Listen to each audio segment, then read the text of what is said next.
The crystal chandeliers of Le Bernardin cast prismatic light across the white marble floors as 23-year-old Maya Chen pushed through the kitchen doors, her hands wrapped in fresh gauze that did little to hide the angry red scars peeking out from the edges. The lunch crowd was in full swing, and every table in Manhattan's most exclusive restaurant was occupied by people who spent more on a single meal than she made in a month. Her manager, Vincent, had made it clear this morning that one more mistake would be her last, and Maya couldn't afford to lose this job, not with her mother's medical bills piling up and the rent 3 weeks overdue. She balanced the tray of appetizers with practiced care, her scarred fingers gripping the edges despite the constant ache that never quite went away, a reminder of the apartment fire 6 months ago that had changed everything. The sound of laughter drew her attention to table 7, where Marcus Ashford sat like a king surveying his domain, his silver hair perfectly styled, his custom-tailored suit probably worth more than her entire year's salary, surrounded by 3 younger associates who hung on his every word like disciples at the feet of a prophet. Ashford was a regular, the kind of customer who expected perfection and complained loudly when he didn't get it, the kind who snapped his fingers at waitstaff and never bothered to learn their names, the kind who left generous tips only when he wanted to prove a point about his own wealth. Maya approached the table with her professional smile firmly in place, the one she'd perfected over 2 years of serving people who barely acknowledged her existence, the one that hid the exhaustion and pain and fear that lived just beneath her skin. She set down the first plate, moving carefully to avoid any sudden movements that might cause her damaged nerves to spasm, when Ashford's voice cut through the ambient noise of the restaurant like a knife through butter. "Good God, what happened to your hand?" he asked, not with concern but with the kind of morbid curiosity someone might show when observing a car accident, his eyes narrowing as he leaned back in his chair, making a show of examining her bandages. Maya felt her cheeks burn as every person at the table turned to stare at her hands, their conversations dying mid-sentence, their expressions ranging from pity to disgust. "A fire, sir," she said quietly, trying to set down the remaining plates as quickly as possible, her heart hammering against her ribs. "How unfortunate," Ashford said, and there was something in his tone that made it clear he found it more distasteful than unfortunate, as if her scars were a personal affront to his dining experience. "I do hope they're not affecting your ability to do your job properly because I'm paying premium prices for premium service." His associates laughed, the kind of forced laughter that comes from people who laugh at their boss's jokes regardless of whether they're funny, and Maya felt something inside her chest tighten like a fist closing around her heart. "No, sir, they're healing well," she lied, because what else could she say? Because she needed this job, because her mother was waiting for her medication and the landlord was threatening eviction. "Healing well." Ashford picked up his water glass with his perfectly manicured hand, examining it against the light as if checking for fingerprints or smudges. "They look absolutely ghastly. There's something out of a horror film.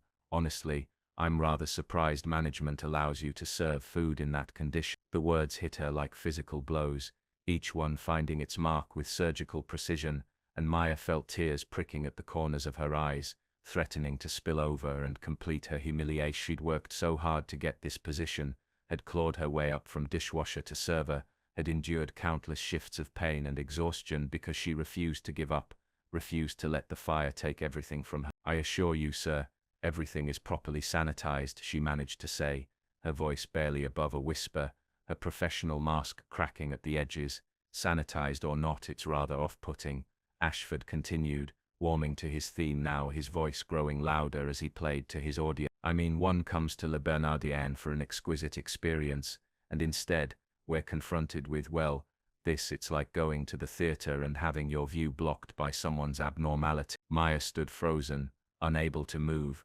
unable to speak, unable to do anything but stand there and take it while this man dissected her trauma for the entertainment of his colleagues, while he reduced the worst moment of her life to an inconvenience in his perfect afternoon. The fire had taken her apartment, her piano, her scholarship to Juilliard, her dreams of becoming a concert pianist, everything she'd worked for since she was 6 years old and her grandmother first showed her middle. The surgeons had done what they could, but the nerve damage was extensive, the scarring permanent, and for 6 months she'd been too terrified to even try playing again, too afraid of discovering that the one thing she'd loved more than anything else in the world was gone forever. "Perhaps you should consider wearing gloves," Ashford suggested, setting down his water glass with a decisive clink. Or better yet, perhaps the restaurant should consider placing you in a position where customers don't have to look at such unpleasantness during their meals. Back of house perhaps, where your condition won't be quite so, shall we say, visible. The restaurant had gone quiet, or maybe it was just that all Maya could hear was the rushing of blood in her ears, the pounding of her heart, the sound of her own breathing as she fought to maintain her composure. She wanted to run, wanted to disappear, wanted to be anywhere but here, standing in front of this man who had just casually destroyed what little dignity she had left. But then something else rose up inside her, something that had been buried under 6 months of grief and pain and fear. Something that remembered who she used to be before the fire, before the scars, before she'd learned to make herself small and invisible and grateful for whatever scraps the world threw her way. The silence that followed Ashford's suggestion felt like it lasted an eternity, though in reality it was probably only 3 or 4 seconds. But in those seconds Maya felt something fundamental shift inside her, like tectonic plates moving beneath the surface of who she thought she'd become. Vincent appeared at her elbow, his presence sudden and unwelcome, his hand on her arm meant to be steadying, but feeling more like a warning, a reminder of all the reasons she needed to stay quiet and accept this humiliation with grace. "Is there a problem here?" Vincent asked, his voice smooth as silk, his smile practiced and professional, his entire demeanor screaming that the customer is always right even when the customer is being a monster. "Not at all," Ashford said, leaning back in his chair with the satisfied air of someone who'd just won an argument. "I was simply suggesting that perhaps your waitress might be better suited to a position that doesn't require quite so much customer interaction, for everyone's comfort, you understand." Vincent's grip on Maya's arm tightened and she could feel the message he was sending through that pressure, could practically hear him thinking that she should apologize, should thank Mr. Ashford for his concern, should do whatever it took to smooth this over and make the problem go away. The other diners had stopped even pretending not to listen, their conversations abandoned in favor of watching this small drama unfold, their expressions a mixture of discomfort and voyeuristic interest, like people slowing Sloane to look at an accident on the highway. Maya felt something inside her snap, not loudly or dramatically, but with the quiet certainty of a bone breaking cleanly, and she pulled her arm free from Vincent's grasp with a movement that surprised them both.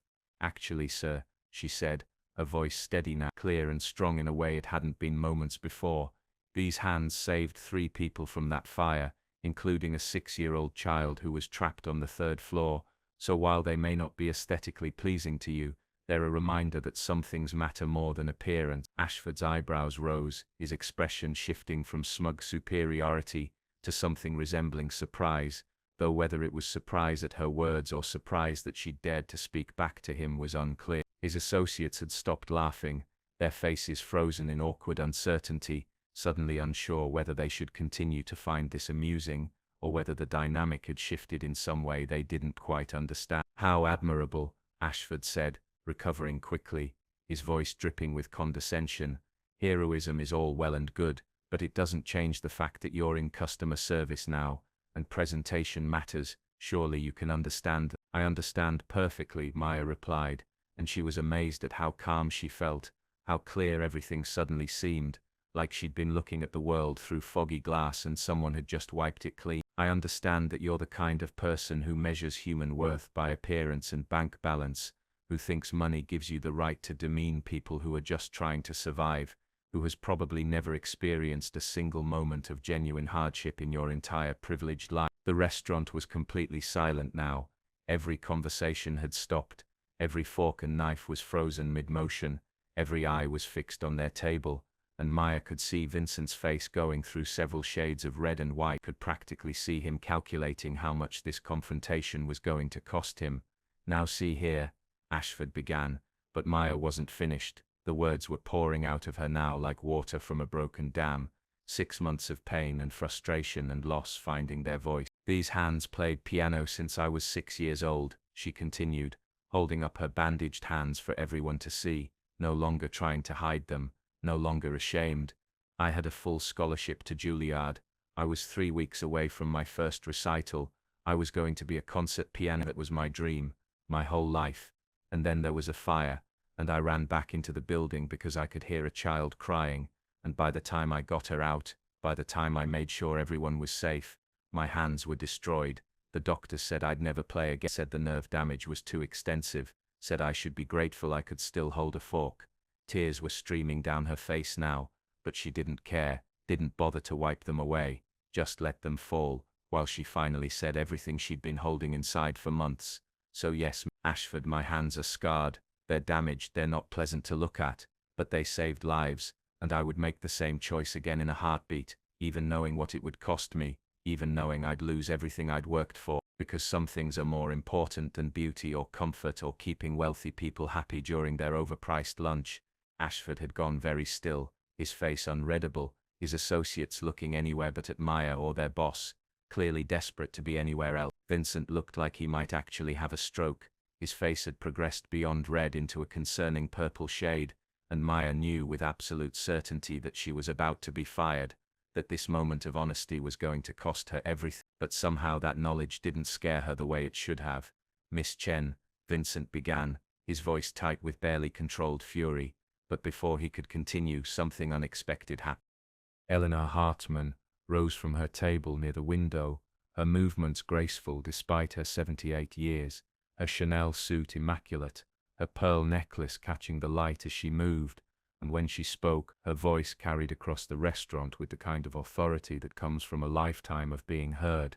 "Excuse me," she said, and something in her tone made everyone in the restaurant turn toward her, including Ashford, including Vincent, including Maya, who had never seen the elderly woman before but recognized power when she encountered it. "I couldn't help but overhear this fascinating conversation, and I feel compelled to interject, if you'll permit me." Ashford opened his mouth to respond, but Eleanor continued without waiting for permission, moving toward their table with the confidence of someone who'd never been told no in her entire life. "You say you were a pianist?" she asked Maya directly, ignoring both Ashford and Vincent as if they were merely furniture in the room. "A scholarship to Juilliard. How impressive. I'm on the board there. Have been for 30 years. What was your focus? Classical, contemporary, jazz?" Maya blinked, thrown by this sudden shift in the conversation, by the way this elegant stranger was looking at her with genuine interest, with respect, with something that looked almost like recognition. "Classical," she managed to say.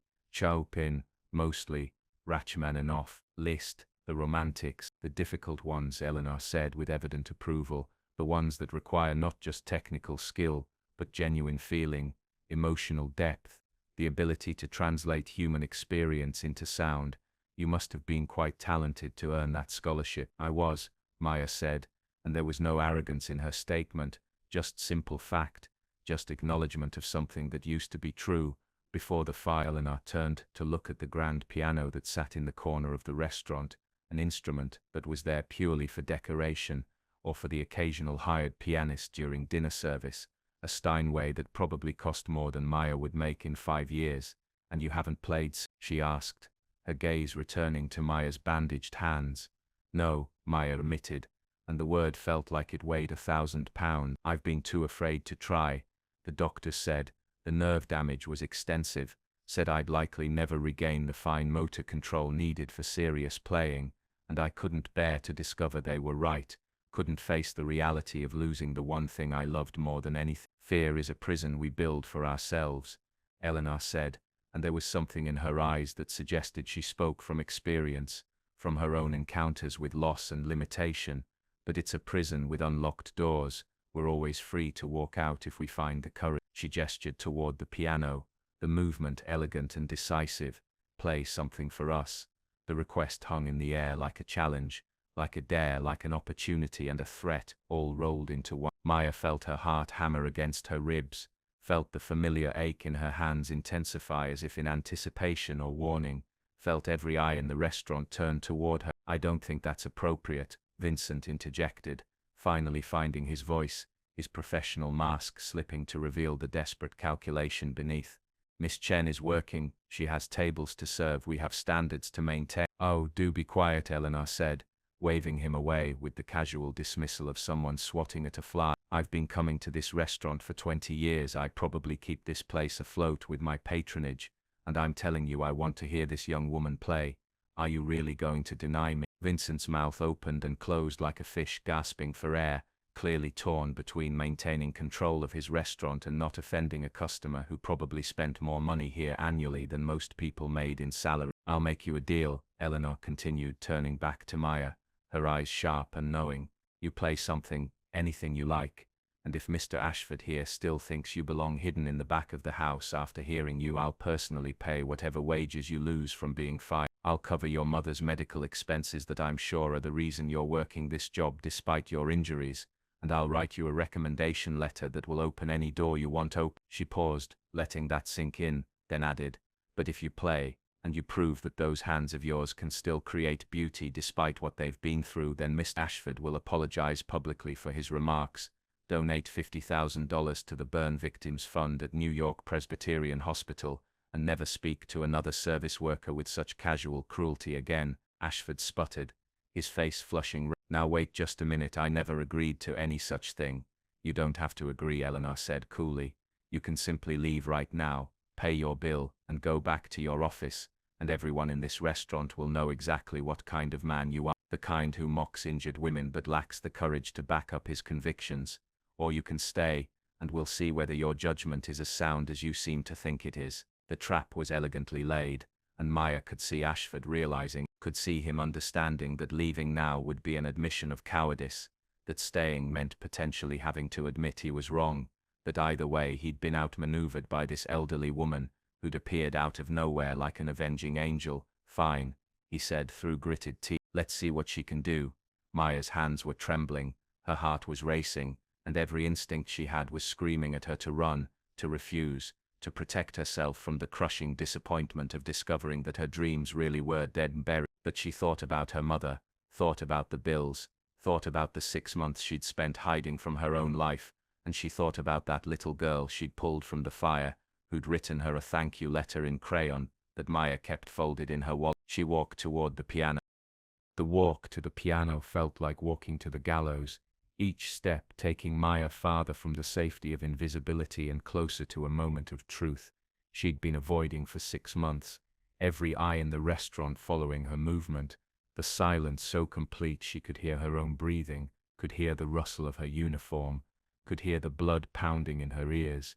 The Steinway sat there like a judge, waiting to deliver a verdict, its polished black surface reflecting the chandelier light, its keys gleaming white and perfect, and Maya felt a surge of longing so intense it almost drove her to her knees. This instrument that had once been an extension of her soul, the thing through which she'd spoken, when words weren't enough. She sat down on the bench, the leather cool beneath her, her posture automatically correcting itself into the position her first teacher had drilled into her when she was 6 years old, back straight, shoulders relaxed, feet flat on the floor, hands hovering over the keys like birds deciding whether to land. The bandages on her hands looked stark and ugly against the pristine ivory, a reminder of everything she'd lost, everything she was about to discover, she'd lost all over again. Her fingers trembled as she lowered them to the keys, and the moment of contact sent a jolt through her system. The familiar cool smoothness, the slight give beneath her touch, the potential energy waiting to be released. It was like greeting an old friend she hadn't seen in years, someone who might not recognize her anymore. She tried a simple scale, C major, the first thing any pianist learns, the foundation of everything else, and the notes that emerged were uncertain, shaky, her damaged nerves sending confusing signals, her fingers not quite pressing where she intended, the sound that resulted more scattered than smooth. She could hear someone in the audience shift uncomfortably, could practically feel Ashford's smug satisfaction, could sense Vincent calculating how quickly he could get everyone back to their meals and pretend this embarrassing incident had never happened. Maya closed her eyes, blocking out the restaurant, blocking out the watching crowd, blocking out Ashford and Vincent and Eleanor and everyone else, retreating into the space inside her head where music lived, where it had always lived since she was small, that place where sound and emotion blended into something that transcended words or logic or fear. She thought about the fire, about running up those stairs while everyone else was running down, about the smoke so thick she couldn't see, couldn't breathe, could only follow the sound of crying, that little girl's voice cutting through the chaos like a beat. She thought about finding her, about wrapping her in a wet blanket, about feeling the flames on her hands as she pushed through the collapsing hallway, about the moment when she handed the child to the firefighters and looked down to see her own skin bubbling and blackened. She thought about waking up in the hospital, about seeing her hands for the first time, about the doctor's gentle voice explaining that the damage was severe, that she might never play again, about how she'd turned her face to the wall and wished the smoke had taken her instead. And then she thought about the letter, about crayon drawings and misspelled words. "Thank you for saving me," written in a 6-year-old's uncertain hand, about how that little girl was alive and growing, and would have a whole future full of possibilities, because Maya had made a choice, had decided that one life was worth any cost. Her hands settled on the keys again, not with the tentative fear of moments before, but with purpose, with recognition of something she'd forgotten in the months of pain and loss, that her hands had done something more important than play piano, that they'd already proven their worth in ways that had nothing to do with Chopin or Juilliard or standing ovations. She began to play Clair de Lune, Debussy's Meditation on Moonlight, a piece she'd learned when she was 12 and had returned to countless times over the year, a piece that had always felt like coming home, its gentle rolling figures like waves on a shore, its middle section building to that moment of transcendent beauty before settling back into quiet reflection. The first few measures were rough, her fingers not quite finding the right key, the pedaling uncertain,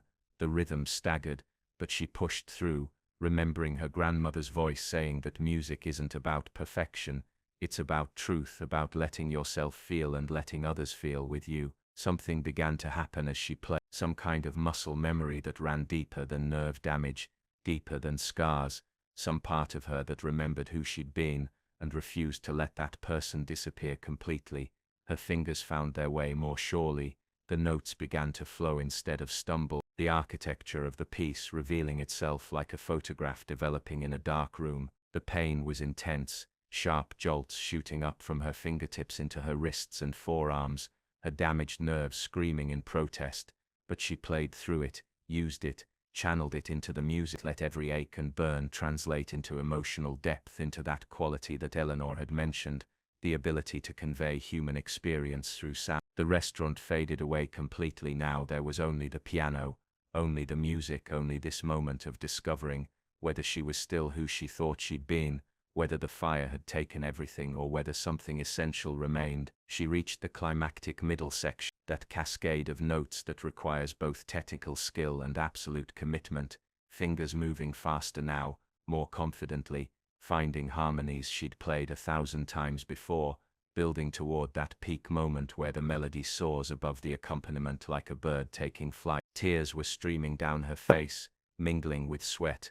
Her hands were on fire, actual burning pain that made her want to stop, want to give up, but she kept playing, kept pushing through, because she needed to know, needed to prove to herself that the fire hadn't won, that she was more than her scars, more than her trauma, more than the broken thing she'd believed herself to be.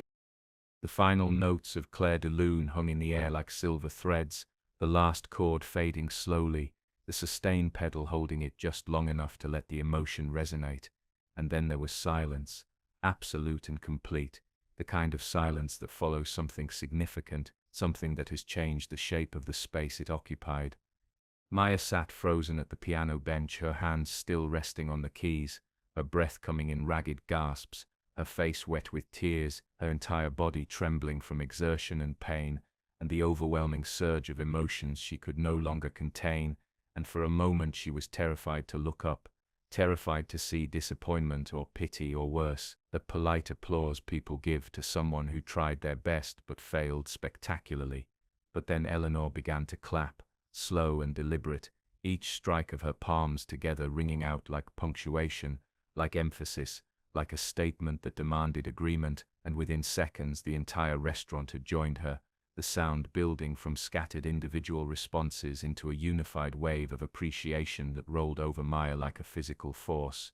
She lifted her head and saw people standing, saw their faces, saw tears on some of them, saw others shaking their heads in wonder, saw Vincent looking stunned, his professional mask completely shattered, his mouth slightly open, and she saw Ashford, still seated at his table, his expression complex and unreadable, something that might have been shame, or might have been anger, or might have been something else entirely, some emotional calculation too complicated to pass in the moment. Maya's hands were shaking so badly, she had to grip the edge of the piano bench to steady herself. The adrenaline that had carried her through the performance draining away now, leaving behind exhaustion and pain so intense she felt nauseous. But beneath all of that was something else, something she hadn't felt in 6 months, a tiny spark of hope, fragile as a candle flame in a storm, but undeniably there, alive and insistent. "That was remarkable," Eleanor said, appearing at her side with a speed that seemed impossible for someone her age, her hand gentle on Maya's shoulder, her eyes bright with tears and triumph. "The technique was rough in places, yes, the nerve damage is evident, but the emotion, my dear, the absolute soul you poured into that music, I haven't heard anything like it in years. You played like someone who understands that music isn't about perfect execution, it's about truth, about vulnerability, about opening yourself up and letting people see inside." Maya tried to speak but found her voice had abandoned her, could only nod, could only let this elegant stranger offer her a handkerchief that probably cost more than Maya's entire wardrobe, could only press it against her face and try to regain some semblance of composure while the applause continued around her like rain.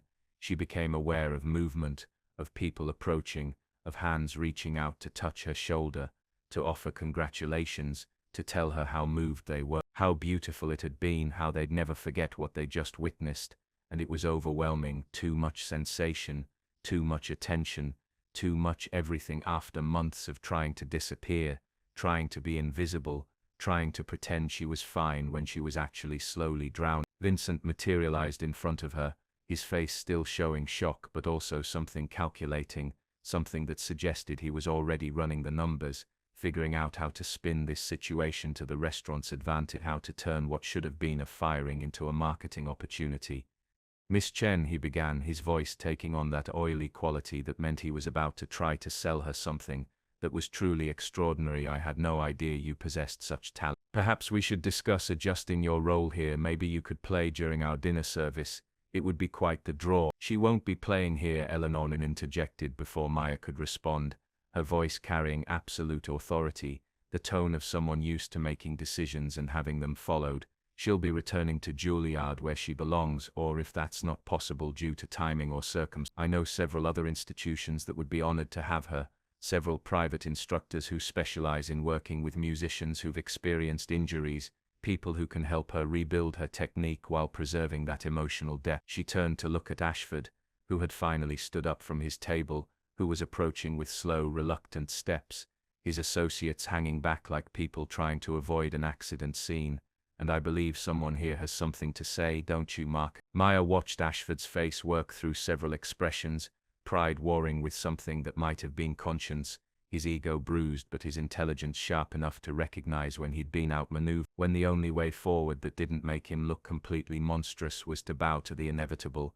The restaurant had gone quiet again, everyone watching this confrontation, this moment of reckoning, waiting to see whether the wealthy businessman would actually follow through on Eleanor's challenge, whether he had the capacity to admit he'd been wrong, whether his cruelty had been casual thoughtlessness or something deeper and more permanent. "Miss Chen," Ashford said, and his voice was stiff, the words clearly costing him something, his jaw tight with resistance. "I was wrong to speak to you the way I did. I made judgments based on appearance without understanding the circumstances, without recognizing, without acknowledging that there are things more important than aesthetic presentation." He paused, seeming to struggle with what came next, his hands clenching and unclenching at his sides. "Your hands tell a story of courage and sacrifice, and what you just played demonstrated more artistry and emotional depth than most professional musicians I've heard.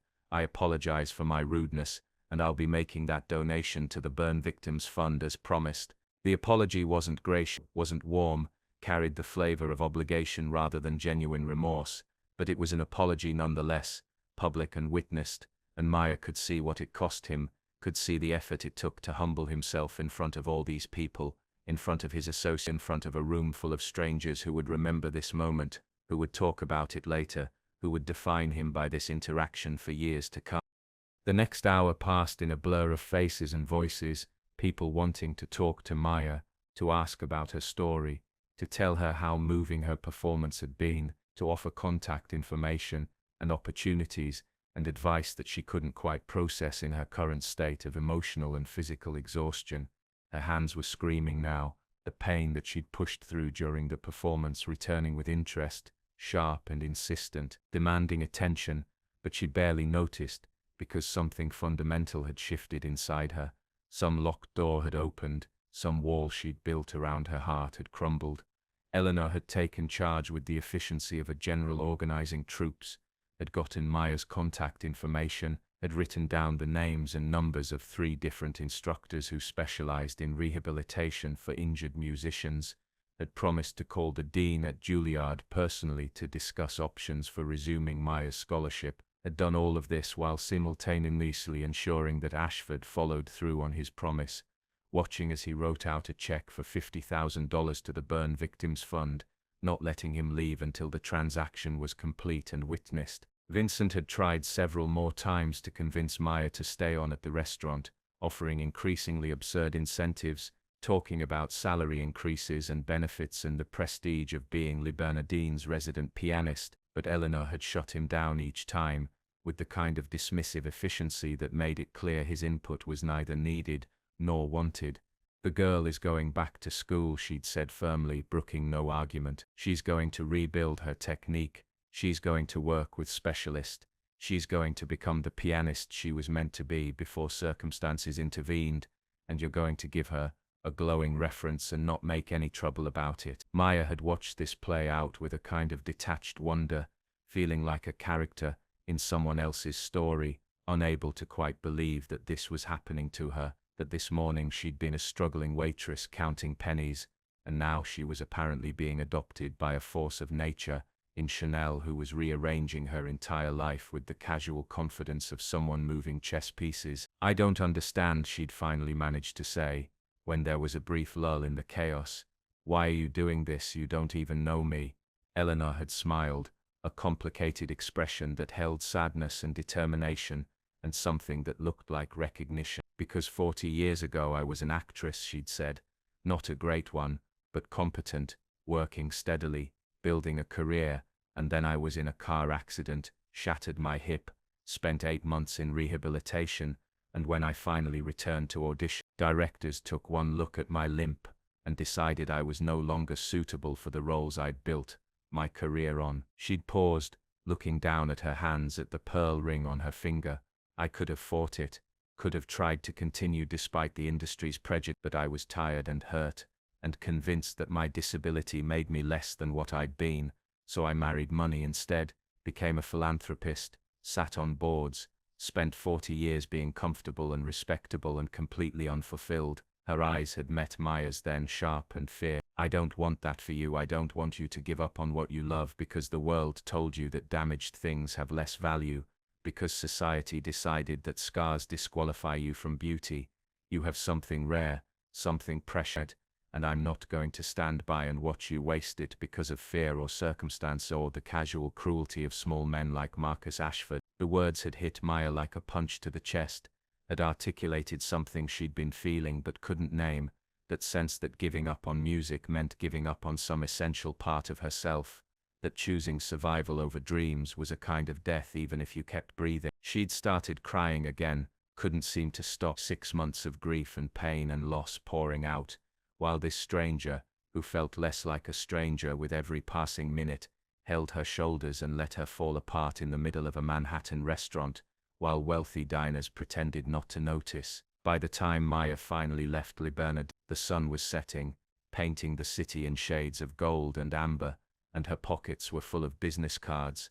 Her phone had 3 new contacts including Eleanor's personal number, and Vincent had given her 2 weeks' pay as severance even though she hadn't technically been fired, probably hoping to avoid any potential legal complication. She walked to the subway in a daze, her hands throbbing, her uniform rumpled, her face probably a mess of smeared makeup and dried tears, but something in her chest felt lighter than it had in months, like she'd been carrying a weight she hadn't fully acknowledged until it was lifted. The memory of playing still resonated in her bones, the feeling of her fingers on the keys, The way the music had flowed despite the damage, despite the pain, despite everything that should have made it impossible, and she realized that maybe the doctors had been wrong, or maybe wrong wasn't quite the right word.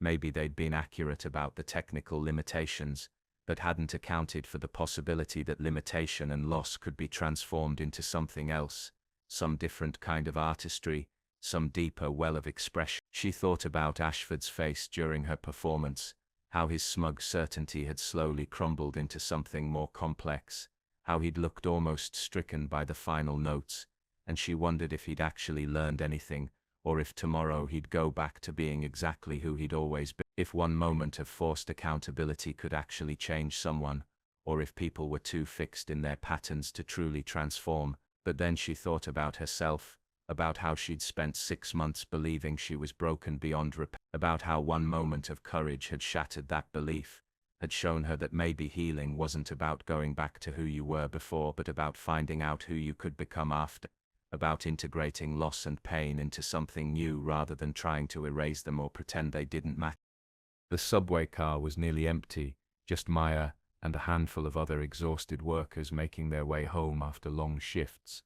The rhythmic clacking of the train on the tracks providing a steady percussion to her scattered thoughts, the fluorescent lights, harsh after the elegant ambience of the restaurant. She looked down at her hands, really looked at them for what felt like the first time since the accident, seeing not just the scars and the damage, but also the story they told, the choices they represented, the lives they'd saved, including, in a strange way, her own. Her phone buzzed in her pocket, pulling her attention away from her reflection in the dark window, and she saw a text from an unknown number, the message simple and direct. "This is Eleanor.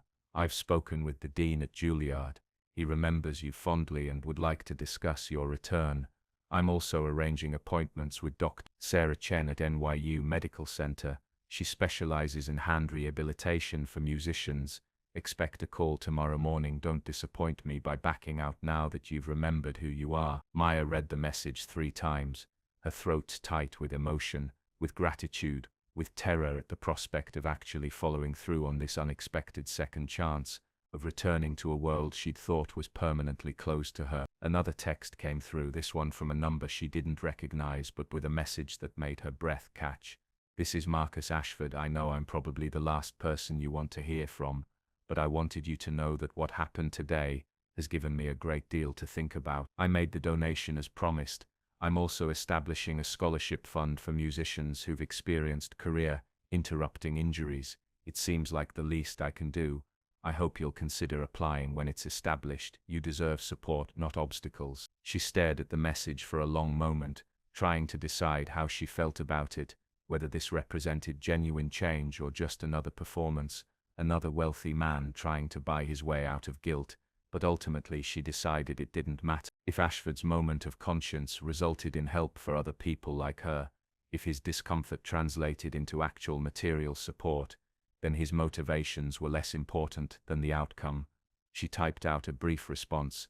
"Thank you, that's generous. I hope you'll follow through." Simple, neutral, not quite forgiveness but not hostility either, just acknowledgement of potential, of the possibility that people could learn, could grow, could become something different than what they'd been.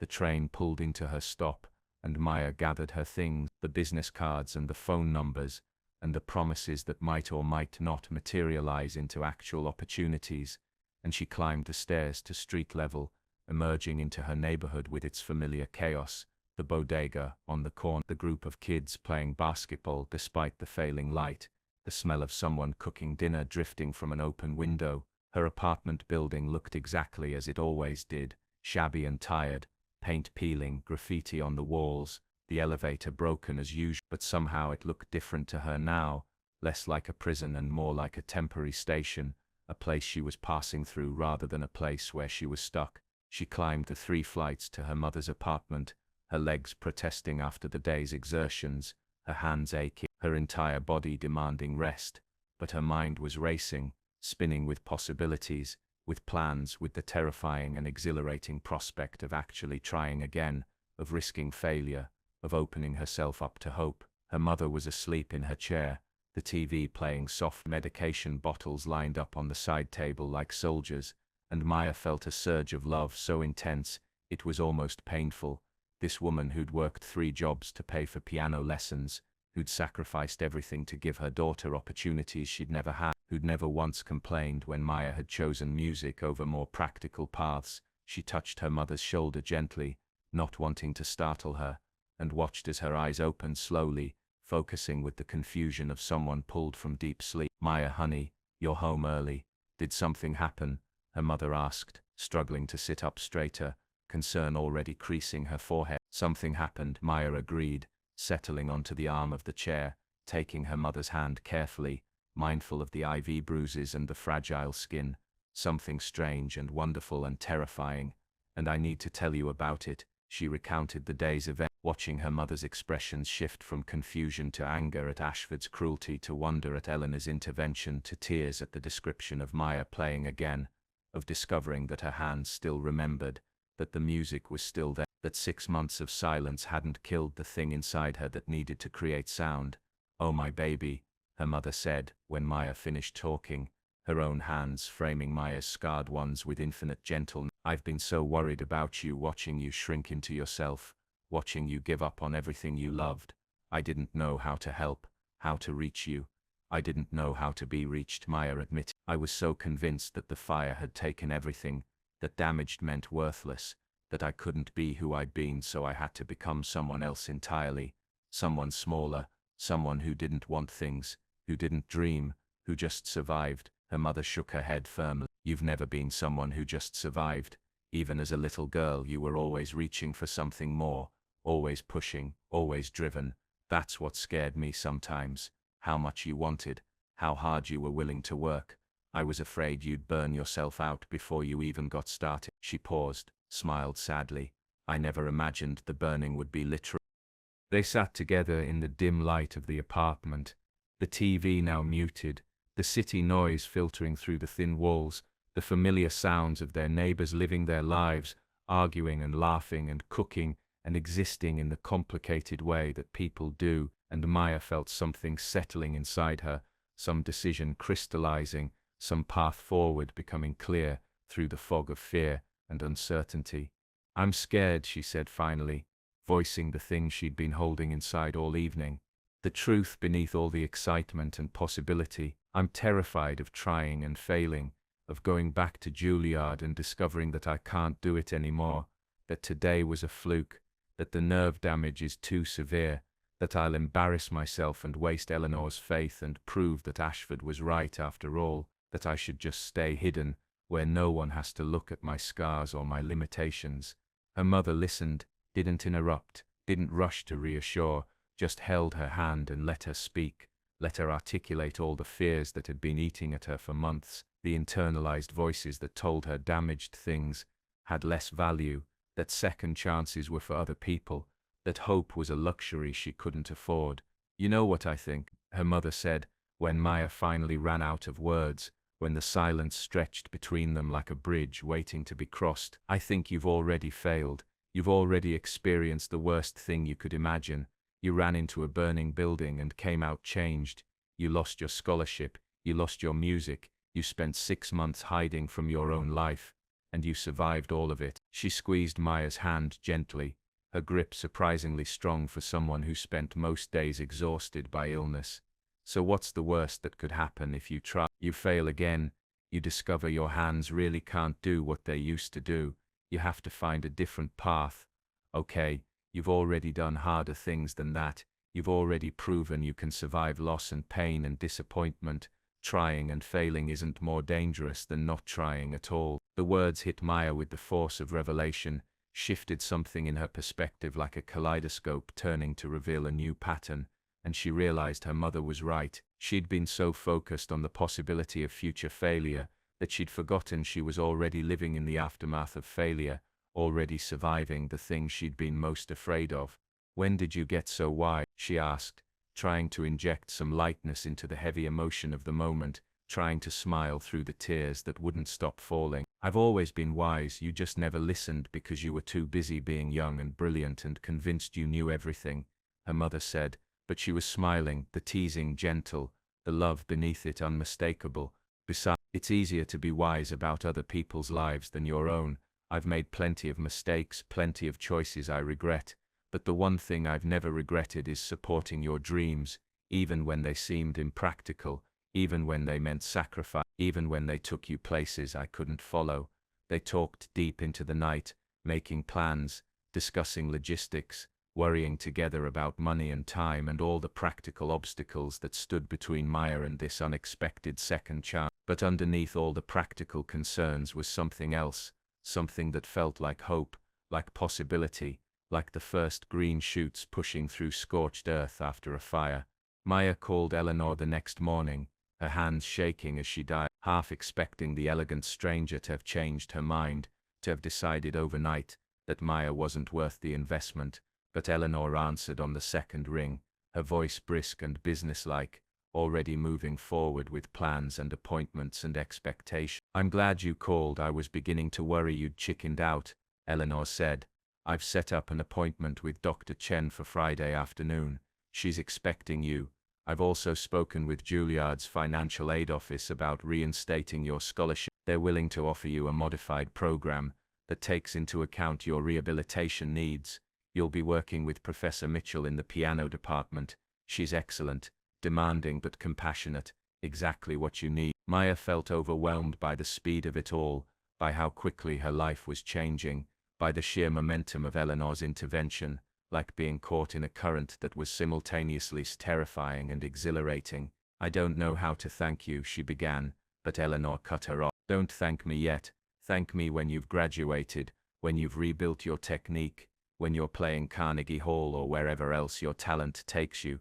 Thank me by not wasting this opportunity, by being brave enough to fail, and try again and keep working until you succeed." The command was clear, the expectation unmistakable, and Maya felt something in her chest expand to meet it, some part of her that had been dormant rising to answer the challenge. "I will," she promised, and meant it with every fiber of her being, meant it with the same determination that had carried her up those burning stairs, the same refusal to give up that had kept her working at La Bernardine, despite the pain, despite the humiliation, despite everything. The next few weeks passed in a blur of appointments and evaluations and paperwork, Dr. Chen examining her hands with professional thoroughness, explaining the extent of the damage, outlining a rehabilitation program that would be grueling and painful and potentially endless, making no promises except that she would try, that they would explore every possible avenue for improvement. Professor Mitchell at Juilliard was exactly as Eleanor had described,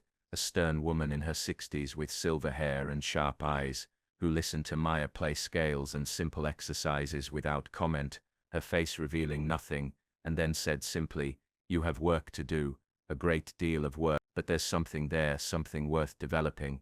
We'll see what we can salvage." It wasn't the warm welcome Maya might have hoped for, but it was honest, it was real, it was an acknowledgement that she belonged here even if the path forward would be difficult, and somehow that mattered more than empty reassurance.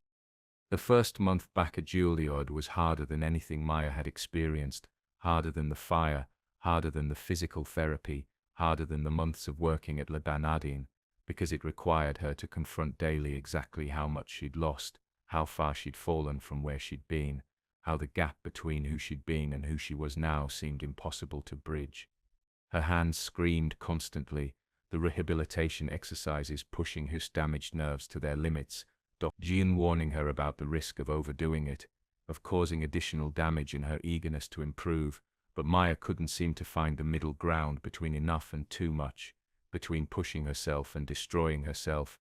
Professor Mitchell was relentless, assigning exercises that seemed designed to highlight every limitation, every place where her fingers didn't quite obey, every moment where pain broke through her concentration, but beneath the harsh critique was a kind of ruthless faith, an insistence that Maya was capable of more than she believed possible.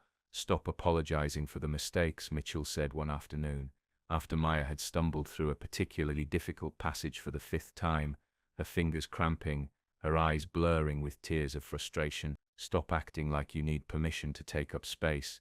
You're here because you deserve to be here, because you have something to offer, but you'll never achieve anything if you're constantly checking whether you're allowed to fail." The words stung, hit too close to something Maya had been avoiding, the the way she'd internalized Ashford's cruelty, the way she'd started to believe that her scars meant she needed to be perfect just to be acceptable, that any limitation was proof of unworthiness. "I just want to be as good as I was before," she admitted, her voice small, her hands resting uselessly on the keys. "Then you're aiming for the wrong target," Mitchell said, sitting down beside her, on the bench, her posture still impeccable despite her age. "You can't be who you were before. That person doesn't exist anymore. The fire changed you, the trauma changed you, the loss changed you, and trying to reclaim some idealized past version of yourself is a recipe for endless disappointment." She played a simple melody, her fingers moving across the keys with the ease of someone who'd spent 60 years mastering this instrument. "Instead, you need to discover who you are now, what you can do now, how your limitations might actually open up new forms of expression, how your pain and your healing can inform your artistry in ways that someone who's never suffered could never achieve." Maya thought about that conversation for days, turned it over in her mind while she practiced scales, while she worked through rehabilitation exercises, while she lay awake at night with her hands throbbing and her future uncertain, and slowly she began to understand what Mitchell meant, began to see how her approach to music had shifted, how she played with different emotional depth now, how her awareness of fragility and loss translated into something that moved listeners in ways her technically perfect playing never had. Eleanor visited regularly, appearing at practice sessions or inviting Maya to expensive lunches, asking pointed questions about her progress, offering encouragement that was never syrupy or false, always grounded in practical reality. "You're getting better," she observed one day, listening to Maya work through a Chopin nocturne, hearing how the passages that had been impossible a month ago were now merely difficult. "Not just technically, though, that's improving too, but emotionally. You're playing with more vulnerability, more honesty. You're not trying to impress anyone, you're trying to communicate something true. That's what makes a real artist." She paused, her expression serious. "I need to tell you something. I've been diagnosed with cancer, advanced, terminal. The doctors give me perhaps 6 months, maybe a year, if I'm lucky and the treatment works." Maya felt like she'd been punched, the news landing with physical force. This woman who'd appeared in her life like a guardian angel, who'd believed in her when she couldn't believe in herself, who'd rearranged her entire world, with the casual confidence of someone who'd never learned to doubt their own power. "I don't know what to say," Maya managed, her throat tight. "Don't say anything," Eleanor replied, waving away the sympathy with characteristic briskness. "I'm telling you because I want you to understand urgency. I want you to grasp that time is finite, that opportunities close, that you can't afford to waste years being afraid, or waiting for perfect conditions.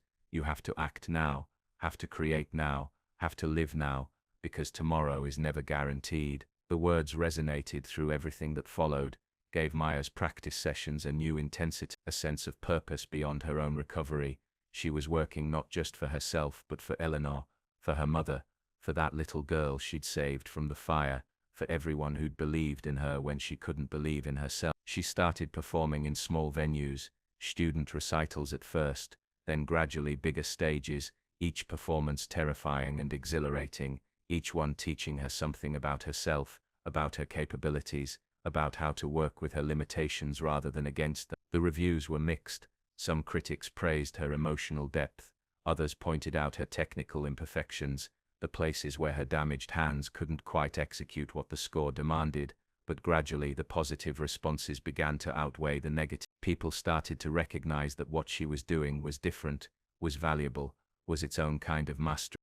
Carnegie Hall stood before Maya like a monument to every dream she'd ever had, its historic facade glowing in the evening light, the marquee announcing her name in letters that seemed impossibly large, impossible that this was real, that she was actually here, that the 18-month journey from Lebanadin's humiliation to this moment had actually happened. Eleanor sat in the front row, her illness visible in her frailness, in the way she leaned on her cane, but her eyes were bright and fierce, her presence a reminder of everything Maya was playing for, everyone who'd believed in this impossible recovery. Her mother sat beside Eleanor, wearing a dress Maya had bought her specially for tonight, tears already streaming down her face before a single note had been played, her pride palpable even from the stage. Maya walked to the piano, her hands no longer bandaged but still visibly scarred, the damage permanent but no longer shameful. She'd stopped trying to hide them months ago, had learned to see them as evidence of survival rather than proof of brokenness.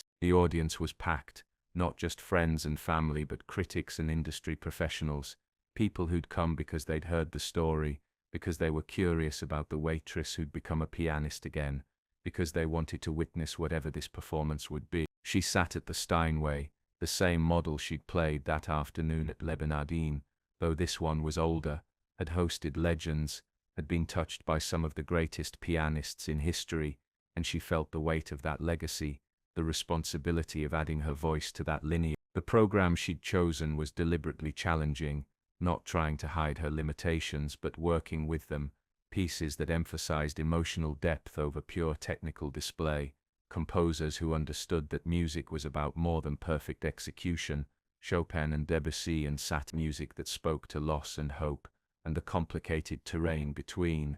She began with the same piece she'd played at Le Bernardin, Clair de Lune, but it sounded different now, not because her technique had improved so drastically, though it had, but because she was different, had integrated her trauma rather than trying to overcome it, had learned to play not despite her scars but through them, using the pain and limitation as tools for expression, rather than obstacles to be conquered. The notes flowed from her fingers with a clarity that would have seemed impossible 18 months ago, and she realized that Professor Mitchell had been right. She wasn't the pianist she'd been before the fire. She was someone else entirely, someone better in ways that had nothing to do with technical perfection, someone who understood what music was actually for, what it could do, how it could connect people through shared experience of beauty and pain, and transcendence. She played through the program, losing herself in the music, in the story she was telling through sound, in the conversation between composer and performer and audience, in that magical space where technical execution becomes emotional communication, where individual notes become something larger than themselves. There were small stumbles where her damaged nerves misfired, moments where the execution wasn't perfect, but somehow that didn't matter. The imperfections were part of the story, were evidence of the journey, were proof that you could be broken and still create beauty, could be scarred and still have value, could lose everything and still find your way back to yourself. The final piece was a surprise, something she'd been working on secretly with Professor Mitchell for the past 2 months, a composition of her own, the first thing she'd ever written, a meditation on fire and loss and rebirth that drew on everything she'd experienced, that tried to translate into music the feeling of running up those stairs, of finding that child, of waking up in the hospital, of playing piano again for the first, of discovering that endings could also be beginnings. The audience was completely silent as she played, not the restless silence of people waiting for something to end, but the breathless silence of people caught in the grip of something significant, something they knew they'd remember, something that was changing them in real time. When the final notes faded, there was a moment of absolute stillness, that sacred pause before response, and then the audience exploded into applause, people rising to their feet, the sound washing over her like a physical force, like vindication, like proof that she'd been right to keep trying, right to risk failure, right to believe that she could still be who she was meant to be, even if the path there had changed beyond recognition. She stood and bowed, tears streaming down her face, not tears of sadness, but of overwhelming gratitude, of recognition that this moment existed, because a wealthy stranger had chosen to intervene, because a cruel man had been forced to confront his cruelty, because she'd found the courage to play again when every instinct told her to hide. Eleanor was on her feet despite her weakness, applauding with fierce determination, her face wet with tears, and Maya knew without being told that this was one of the last performances. Eleanor would see that her time was running out faster than anyone wanted to acknowledge, that this moment mattered not just for Maya, but for everyone who'd fought to make it possible. She played 3 encores, the audience refusing to let her leave, and with each piece she felt something settling into place, some understanding that this was her life now, this was who she'd become, not the person she'd been before the fire, but someone forged by loss and pain, and the stubborn refusal to give up, someone who understood that scars were just another way of being beautiful, that damage was just another form of depth. Backstage afterwards she was surrounded by well-wishers, by critics offering praise, by people wanting her story, wanting her time, wanting a piece of whatever magic had happened on that stage, but she pushed through them all to get to Eleanor, to her mother, to the two women who'd made this possible. "Thank you," she said, because what else was there to say, because words seemed inadequate to express the depth of her gratitude, because sometimes the only response to grace is acknowledgement. "Don't thank me, Eleanor," said, her voice weak but still carrying that characteristic authority. "Thank yourself for being brave enough to try, for being strong enough to fail, and keep trying, for understanding that your worth isn't determined by your perfection, or your productivity, or your ability to meet other people's expectations. You did. I just gave you permission to believe in yourself again." They stood together in the chaos of the backstage area, three women who'd found each other across the barriers of class and age and circumstance, who'd recognized in each other something essential, some shared understanding that life was about more than survival, that dignity wasn't given but claimed, that beauty could emerge from the most unlikely sources, if you were willing to look for it. Maya thought about Marcus Ashford, wondered if he'd heard about tonight's performance, wondered if he understood what he'd set in motion with his casual cruelty, wondered if he'd changed at all or if his moment of forced accountability had been just that, a moment quickly forgotten in the press of his privileged life, but ultimately she decided it didn't matter. His transformation or lack thereof wasn't her responsibility, wasn't her burden to carry. She'd taken what had happened and turned it into fuel, had used his cruelty as motivation rather than letting it define her worth. The night stretched ahead, full of possibility, full of phone calls and opportunities, and interviews and all the machinery that surrounded success in the classical music world, but for now she just stood with her mother and Eleanor, three women who understood what it meant to fight for your dreams against impossible odds, who knew that survival was its own kind of victory, who believed that the world could be changed one moment of courage at a time, one performance, one intervention, one choice to refuse invisibility and demand recognition. Outside Carnegie Hall, the city continued its endless motion. Millions of people living their complicated lives, carrying their own scars, fighting their own battles, dreaming their own dreams, and somewhere among them was another young person standing at a crossroads, another life waiting to be transformed by a moment of intervention, another story preparing to unfold, because that's how change happened, not in grand sweeping gestures, but in individual moments of connection, of courage, of someone choosing to act when they could have looked away.